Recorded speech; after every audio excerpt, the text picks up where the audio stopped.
Series है मोहनगढ़ जैसलमेर से और कहाँ तक,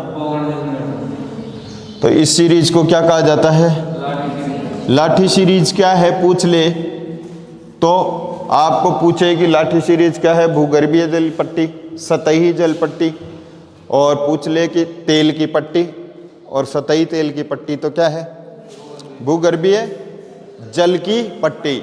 जल की पट्टी है यानी पानी है, पानी कैसा है, मीठा है। कैसा पानी है, मीठा पानी है। अब मीठा पानी है तो वहाँ एक गांव पड़ता है, कौन सा, चांदन गांव। और चांदन गांव में एक नलकूप है, उसको कौन सा, हैंडपंप है, ट्यूबवेल है, तो ट्यूबवेल को क्या कहते हैं, चांदन नलकूप। और उससे इतना पानी मिलता है कि आसपास के एरिया को वो पानी पिलाता है अच्छा खासा। तो लोगों ने कहा कि थार में क्या मिल गया, घड़ा। तो ये थार का घड़ा किसे कहते हैं, चंदन नलकूप को। कहाँ पड़ता है,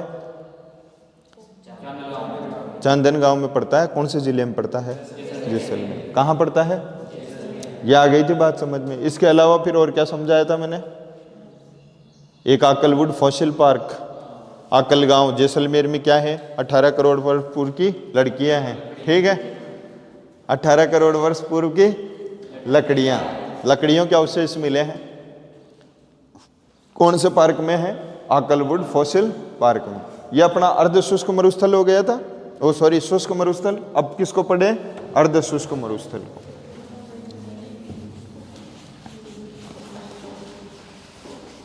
यहां तक तो आ गया ना समझ में।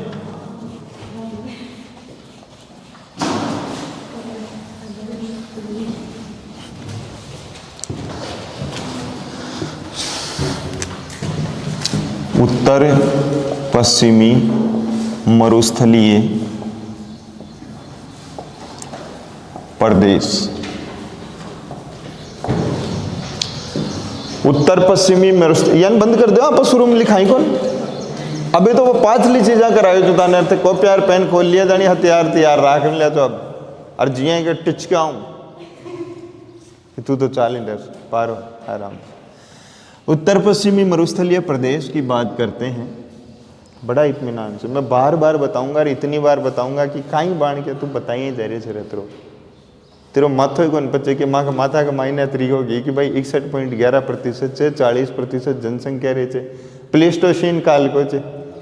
उत्तर पूर्व से ले और दक्षिण पश्चिम मोड़ी बेवचे हो 640 किलोमीटर की लंबाई चे, 300 किलोमीटर चौड़ाई चे। कहीं बताया जाए तो 2,09,000 वर्ग किलोमीटर में टोटल फेर लेड़ो चे। 61.11% हो जाए बकुण को 3,42,000 को ले सुन ले। संपूर्ण मरुस्थल भी पूछल हो गया एक भी चित्र थे। अब और कहीं अब तू खेलो कि ये कहीं चाहिए रेत ही रेत से और क्या। कौन से काल किसका अवशेष है, 33 सागर का है। क्यों, मछलियाँ छींडे, लड़कियाँ छींडे। कौन सी लड़कियाँ छी, अरे लकड़ियाँ रे सॉरी ये छी। तो कहीं बताया जाए तो इंडे तेल का कुआ इंडे समुद्र में पाया जाए तो इंडे यहाँ लागे जो भाई समुद्र पहले रियड हो जाए। कोयला छा अभी भी छे, गैस प्राकृतिक गैस इंडा से निकले और रेत ही रेत। और विश्व में जितना भी मरुस्थल है वह मरुस्थल के मायने सबसे ज़्यादा आबादी इंडे रे, सबसे ज़्यादा जनघनत्व इसी मरुस्थल पे रहता है। और वनस्पति भी इंडे ही पाई जाए थे। और तू कहीं बताया जाए तो मन हमें चैलेंज कर रहा है, तू खड़ा हो जाए इंडे बार बार एक ही चीज़ बताए। ठीक है सर नहीं बताऊंगा। इसको दो भागों में बांट दिया, कौन कौन से में, शुष्क में, यह तो बता दूं अर्ध शुष्क में, शुष्क मरुस्थल और अर्ध शुष्क मरुस्थल। देखो मरुस्थल पूरा 61.11% में है, उसको दो भागों में बांट दिया। क्यों बांट दिया दो भागों में, इधर शुष्क मरुस्थल के नाम से पता चल रहा होगा आपको कि बरसात क्या होती है, पीछे वाली साइड में कम होती है। पश्चिम साइड है बिल्कुल, उसमें कम होती है बरसात। तो कितनी होती है, 10 से 25 सेंटीमीटर जहां बरसात होती है ना, उसको तो क्या कह दिया, शुष्क मरुस्थल। और जहां 25 सेंटीमीटर से ज्यादा बरसात होती है, अरावली तक 50 सेंटीमीटर तक बरसात होती है, उसको क्या कह दिया, अर्ध शुष्क मरुस्थल। शुष्क मरुस्थल की बात कर लें तो एक तो जैसलमेर इसमें पड़ता है, एक जोधपुर पड़ता है। कौन सा, जैसलमेर, जोधपुर, बीकानेर पड़ता है भैया। और इधर से कौन पड़ता है, कौन सा पड़ता है, बाड़मेर। ये 4 जिले इसके अंतर्गत आते हैं। अब ये तो पूरा आता है और ये ज़्यादातर इनका हिस्सा इसमें आता है। अब इन तीनों का कुछ भाग जो बच गया वो भी किस में आता है? अर्ध शुष्क में। और इनके अलावा फिर जितने भी जिले बच गए वो भी किस में आते हैं? अर्ध शुष्क में। जैसे नागौर है, सीकर है, झुंझुनू है, चूरू है, हनुमानगढ़ है, गंगानगर है, और कौन सा है? पाली है, जालोर है। ये सब किस में आते हैं? इसमें आते हैं अर्ध शुष्क में। कि सर इसको शुष्क क्यों और उसको अर्ध शुष्क क्यों? अरे शुष्क का मतलब बिल्कुल सूखा, अर्ध शुष्क का मतलब आधा सूखा। अब आधा सूखा शुष्क से क्या, देखो थोड़ी बहुत बरसात हो जाती है तो क्या है, पेड़ पौधे उग जाते हैं। मानसून में अच्छी खासी बरसात हो जाए तो कुछ खेती भी हो जाती है, और खेती हो जाती है तो क्या है, फिर मामला इतना नहीं रहता जितना पूरा इसमें रहता है। यहाँ तो बिल्कुल ही शुष्क मरुस्थल है। तो शुष्क मरुस्थल को भी दो भागों में बांट दिया। कौन कौन से में? एक तो कौन सा? बालू का स्तूप सहित। एक में तो केवल और केवल क्या है? बालू का स्तूप ही है। बूढ़ो ही बूढ़ो उड़े चे बिने बाबा जी भी बैठ जाए ना जार, तो बाबा जी भी ज्यादा दिन कौन रह सके। गर्मिया का दिन में जेठ का महीना कमाए ने जार बैठ जाए तो बाबा जी भी या तो झुलस जाए या तो सन्यासी बढ़िया पाचे। यहाँ बालू का स्तूप सहित है, तो बालू का स्तूपों में कुछ नहीं होता, तो कुछ नहीं होता तो इसका मतलब शुष्क मरुस्थल तो ऑलरेडी है ही। एक थोड़ा सा क्या है, बालू का स्तूप तो नहीं है, चट्टान वाला भाग है, लेकिन वहां भी कुछ ज्यादा खास नहीं है, बालू का स्तूप रहित। तो बालू का स्तूप नहीं है तो फिर क्या है? चट्टानी प्रदेश है। और चट्टानी प्रदेश है तो चट्टानी प्रदेश को क्या कहा जाता है? हम्मादा कहा जाता है भाई।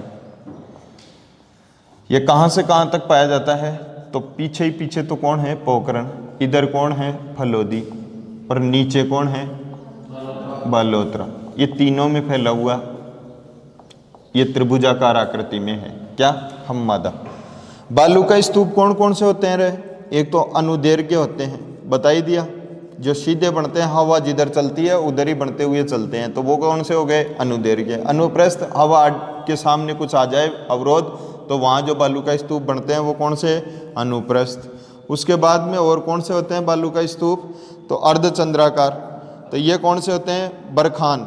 और ये सबसे ज़्यादा फेमस हैं। और ये कौन सा गांव फेमस है? भालेरी गांव चूरू के। कौन से? बरखान। और सबसे ज़्यादा मरुस्थलीकरण कौन से उससे होता है? बरखान से ही होता है, बताया था ना। फिर पैराबोलिक, फिर कौन से? तारा बालू का स्तूप, फिर कौन से? शिब्र काफिज। जो झाड़ियों के किनारे बनते हैं मरुस्थल वो कौन से होते हैं? अब पूछ ले, मान लो कि सबसे ऊंचाई में कम कौन से बालू का स्तूप होते हैं, तो कौन से होंगे? जो झाड़ियों के किनारे भी बन सके वो शिब्र काफिज ही।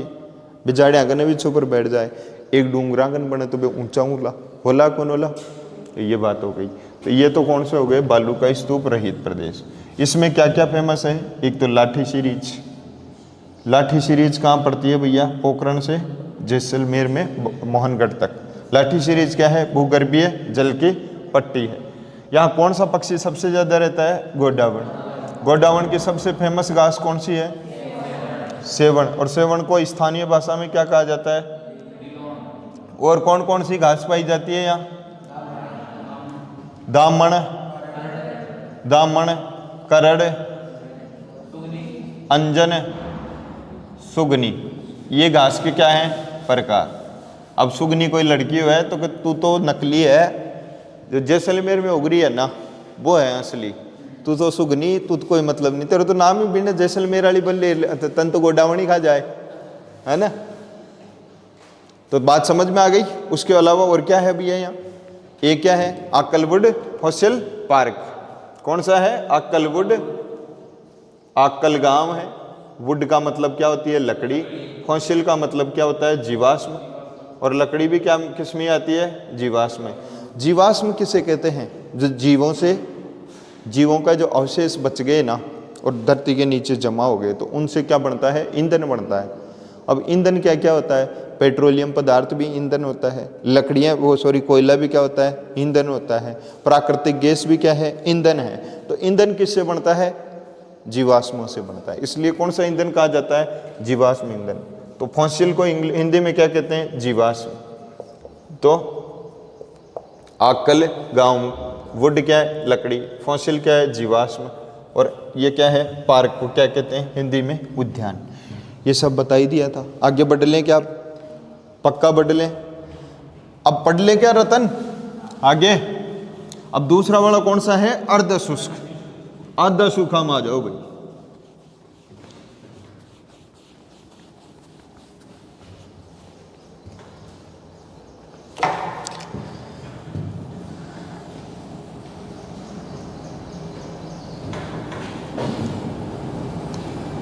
बा लकड़ियां तो गुरुजी मारो दादियों भी देखिड़ो से कौन सी अक्कलवुड थे, गलत बता रहे जो वो लकड़ियां नहीं है वो लड़कियां हैं। मारो दादियों की हो जाए कि 100 सगाई करा दूँ ला मुंडे मैं तो फट ला बस, तो दादो यहाँ मान लो बेला मिले धान और कहीं कौन, दादो खुद भी कौन देखेड़ो। ठीक है, इधर आओ। ये क्या है भैया? मरुस्थल है रे। क्या है? मरुस्थल है। ये कौन सा मरुस्थल है रे? ये अर्ध शुष्क है, वो सॉरी ये शुष्क है। शुष्क के बारे में सब कुछ पढ़ लिया अपन ने। यहाँ लाठी सीरीज है, आकल गांव है, वुड फॉसिल पार्क है, बालू का स्तूप खूब सारे हैं, घने सारे हैं। इन सब के बारे में कोई दिक्कत नहीं, हम मादा इर्ग रेगर सब पढ़ लिया। अर्ध शुष्क को पढ़ते हैं। कौन से को पढ़ते हैं? अर्ध शुष्क। इधर आ जाओ। अर्ध शुष्क को, जैसे शुष्क मरुस्थल को 2 भागों में बांटा है, अर्ध शुष्क को कितने भागों में बांटा है? 4 भागों में। पहले दिन 2 में बांट दिया, मैं देखा आगलो तो कौन बटनो, इन 4 में बांट दिया, मासू उपलो निकले थे। ठीक है, तो ये कौन सा है? देखो ऊपर ही ऊपर जो है उसको क्या कहते हैं? घग्गर प्रदेश। दूसरे नंबर पे कौन सा आ जाता है? शेखावाटी प्रदेश। तीसरे नंबर पे नागौरी उच्च भूमि। और ये कौन सा है भैया? गोडवाड़ प्रदेश। अर्ध शुष्क को कितने भागों में बांट दिया रे? कौन कौन से? घग्गर प्रदेश, शेखावाटी प्रदेश, फिर कौन सा? नागौरी उच्च भूमि और गोडवाड़ प्रदेश। घग्गर प्रदेश में 2 जिले आते हैं, मतलब 2 जिलों के अंतर्गत जो क्षेत्र है उसको क्या कहते हैं अपन? घग्गर प्रदेश। क्यों कहते हैं अभी बताऊंगा। घग्गर प्रदेश में 2 जिले आते हैं। एक तो बताओ कौन कौन से हैं दोनों ऊपर वाले? गंगानगर और ये तो कौन से में आते हैं? घग्गर प्रदेश में। इसके नीचे जस्ट नीचे शेखावाटी प्रदेश है, तो शेखावाटी के 3 जिले बड़े फेमस हैं। सीकर चूरू, सीकर चूरू झुंझुनू, सीकर चुंझुनू सीकर चूरू झुंझुनू, याद रहेगा। उसके नीचे नागौरी उच्च भूमि में कौन सा आता है? नागौर। थोड़ा सा बीकानेर का हिस्सा आता है इसमें, तो ये नागौर याद रखो इसको केवल। फिर गोडवाड़ प्रदेश में, तो गोडवाड़ प्रदेश में ध्यान से सुनो। एक तो क्या है? जोधपुर का कुछ हिस्सा मैंने कहा था शुष्क में आता है, बाकी का थोड़ा सा किस में आता है? अर्ध शुष्क में। तो एक तो कौन सा हो गया? जोधपुर। जोधपुर से नीचे कौन सा है? पाली। पाली से नीचे फिर कौन सा है? जालोर। और इधर कौन सा है? बाड़मेर का भी मैंने कहा था ना थोड़ा सा हिस्सा। तो देखो एक तो कौन सा जो बिल्कुल दोनों इसमें भी आते हैं शुष्क में, वो तो कौन कौन से हो गए? जोधपुर और बाड़मेर।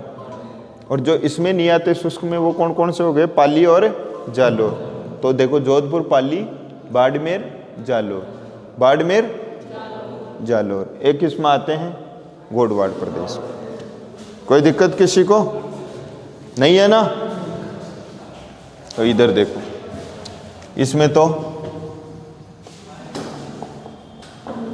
गंगानगर, और ये कौन सा है?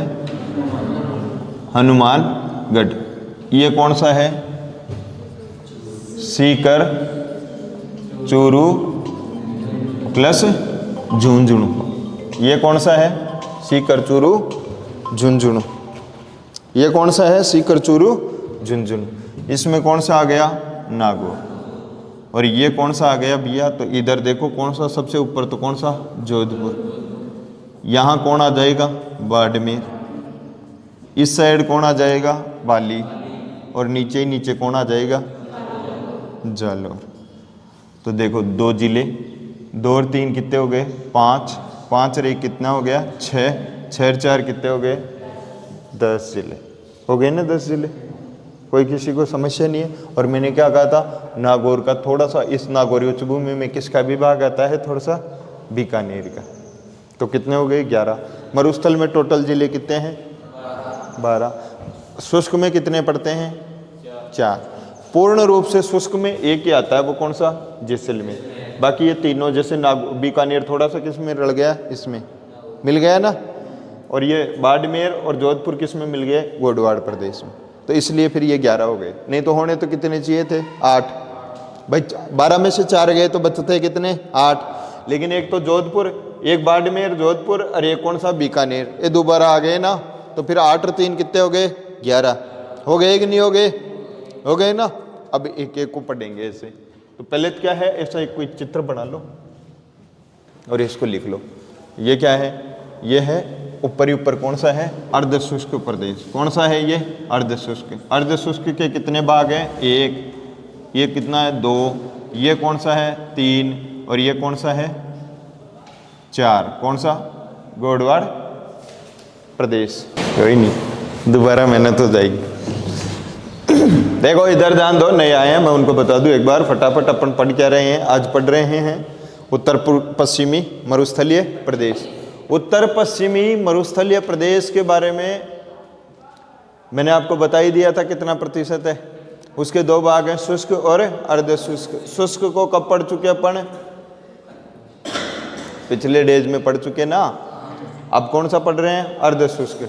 अर्ध शुष्क मरुस्थल कौन सा है, अर्ध शुष्क मरुस्थल शुष्क मरुस्थल के जस्ट पूर्वी साइड में और अरावली के पश्चिमी साइड में। इधर अरावली है ना, तो अरावली के तो कौन सी दिशा में हो गया, पश्चिम में, और शुष्क मरुस्थल के कौन सी दिशा में हो गया, पूर्व में। कौन सी वर्षा रेखा है जो शुष्क मरुस्थल से अर्ध शुष्क मरुस्थल को अलग करती है, 25 सेंटीमीटर।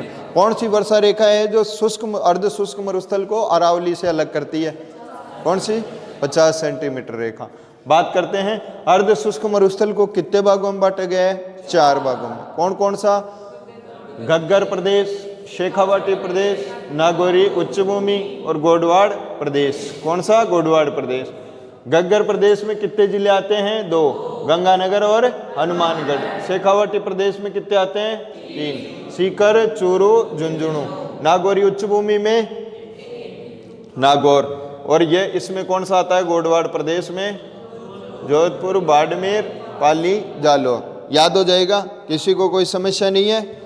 अब एक एक को देख ले वे, चलो देख लेते हैं, आ जाओ। ये चारों तो जान ही गए। सबसे ऊपर कौन सा है इनमें, सबसे ऊपर कौन सा है, सबसे नीचे कौन सा है, सबसे नीचे कौन सा है, गोडवाड़, और बीच में कौन सा है, शेखावाटी या नागौरी। नागौरी सबसे बीच में है, शेखावाटी थोड़ा सा ऊपर है। अब इधर ध्यान दो, यहाँ देखो एक राज्य पड़ता है, कौन सा, हिमाचल प्रदेश। सुनते जाओ केवल बात को। यहाँ पहाड़ियाँ हैं हिमाचल प्रदेश में, और उन पहाड़ियों को बोलते हैं कौन सी, शिवालिक की पहाड़ियाँ। कौन सी पहाड़ियाँ बोलते हैं, शिवालिक की पहाड़ियाँ। हिमाचल प्रदेश में शिवालिक की पहाड़ियाँ हैं। शिवालिक की पहाड़ियों में एक पहाड़ है जिसको बोलते हैं कालका पहाड़ी, कालका पर्वत। कौन सा, कालका। तो यहाँ से एक नदी निकलती है, और ये नदी इस तरीके से पंजाब और हरियाणा, यहाँ पंजाब, हिमाचल प्रदेश के बाद पंजाब, फिर कहाँ, हरियाणा, और हरियाणा के बाद में राजस्थान में प्रवेश करती है, और राजस्थान में इस तरीके से प्रवेश करती है ये यूँ। यहाँ तो बहती है कहाँ, हनुमानगढ़ में, और इधर कहाँ बहती है, गंगानगर में, और फिर ये यहाँ से चली जाती है कहाँ, पाकिस्तान के फोर्ट अब्बास तक जाती है। कहाँ तक जाती है, फोर्ट का मतलब क्या होता है, किला, और अब्बास नाम का कोई किला है, तो वहाँ तक जाती है। कहाँ तक जाती है, फोर्ट अब्बास तक। बात समझ गए। इससे अपने को ना तो उधर से मतलब है ना इधर से मतलब है। पहले एक सरस्वती नदी का नाम सुना होगा आपने, ये एक सरस्वती नदी हुआ करती थी। सरस्वती की सहायक नदी थी कौन सी, इस नदी का नाम क्या है, घग्गर नदी। और घग्गर किसकी सहायक थी, सरस्वती नदी की। कालांतर में सरस्वती नदी विलीन हो गई, विलुप्त हो गई। वो अब उसका कोई अवशेष अपने को मिलता है तो मिलता है, नहीं तो वो नदी है नहीं वर्तमान में। कौन सी नदी है, घग्गर नदी। कहाँ से निकलती है, शिवालिक की पहाड़ियों से। कौन सी पहाड़ी से, कालका पहाड़ी से। और कौन से राज्य से, हिमाचल प्रदेश से। राजस्थान में कहाँ प्रवेश करती है, हनुमानगढ़ में। हनुमानगढ़ में कौन सी जगह से प्रवेश करती है, टिब्बी नामक स्थान से। कहाँ से, टिब्बी। और ये कहाँ तक जाती है, गंगानगर में, तो अनूपगढ़ तक जाती है। कहाँ तक जाती है, अनूपगढ़ तक। बस इसी कारण इस प्रदेश को क्या कहा जाता है? घग्गर प्रदेश। क्यों कहा जाता है? क्योंकि यहाँ से कौन सी नदी बहती है? घग्गर नदी। अब ध्यान से सुनो, ये घग्गर नदी क्या है, कभी कभार तो इसमें बहुत तगड़ी बाढ़ आ जाती है, कभी कभी इसमें पानी बिल्कुल ही नहीं आता। तो इस वजह से इसके बहुत सारे नाम है, जब इस नदी को अपन पढ़ेंगे तो देखेंगे। लेकिन कौन सी वजह से इसको क्या बोलते हैं? घग्गर प्रदेश। घग्गर नदी की वजह से क्या बोलते हैं इसको? घग्गर प्रदेश। तो घग्गर प्रदेश क्यों बोलते हैं, बात समझ में आ गई।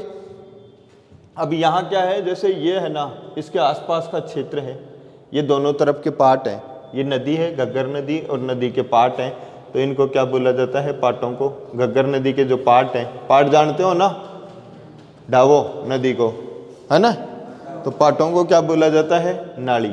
क्या बोला जाता है? नाली। तो आपसे पूछे कि नाली क्या है, तो घग्गर नदी के पाटों को क्या कहा जाता है? नाली। ठीक उसी प्रकार इस नाली नस्ल की यहाँ क्या पाई जाती है? नाली नस्ल की भेड़ भी पाई जाती है, नाली नस्ल की भेड़। और ये नाली क्या है? नदी के पाट। क्या है? नदी के पाट। तो बस ये क्या प्रसिद्ध है इसका भैया, घग्गर प्रदेश का? तो एक तो नाली प्रसिद्ध है, और नाली दो प्रकार से प्रसिद्ध है, एक तो किस वजह से? एक तो पाट की वजह से, और एक किसकी वजह से? भेड़ की वजह से। बात समझ गए? उसके बारे में फिर आगे और पढ़ेंगे। तो अभी ये तो पढ़ लिया अपन ने। तो यहाँ से कौन सी नदी निकलती है? कहाँ से निकलती है? शिवालिक की पहाड़ियों से। कौन से राज्य से? हिमाचल प्रदेश से। कौन सी नदी निकलती है? घग्गर नदी।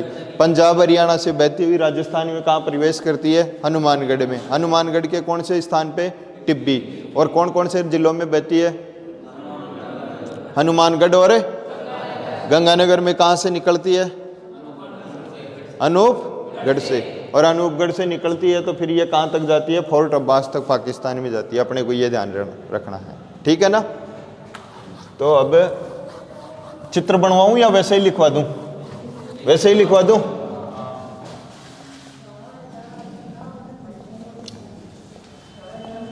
तो पहला लिखो घग्गर प्रदेश।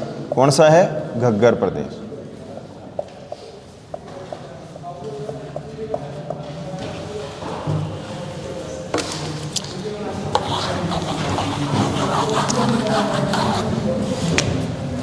यहाँ ये पहाड़ियाँ बना दो। कौन सी? शिवालिक। कौन सी? शिवालिक। और कहाँ पड़ती है ये? HP, हिमाचल प्रदेश। और इनमें एक सबसे ऊंची ये बना दो। कौन सी है? कालका। कौन सी है? कालका। और यहाँ से एक नदी निकाल दो, और ये नदी कहाँ प्रवेश करा दो? टिब्बी। यहाँ प्रवेश करा दो इसको, टिब्बी। और ये कौन सा जिला है? हनुमानगढ़। कौन सा है? हनुमानगढ़। और ये कौन सा है? गंगानगर। ये कहीं का डिलाज ऊपर न लड़, ये इंडिया से निकल जाए। ये कौन सा स्थान है? अनूपगढ़। तो इस वजह से ये नदी कौन सी है? घग्गर नदी। कौन सी है? घग्गर नदी। बस लिख दो।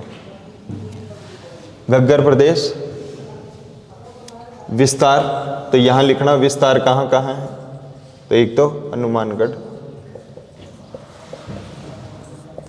एवं गंगानगर।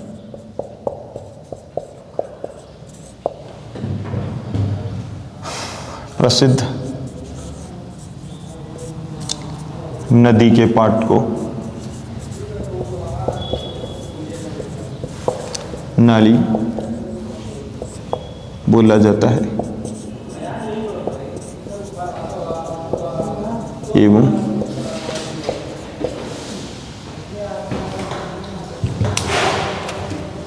नदी के पाट को नाली बोला जाता है एवं नाली नस्ल की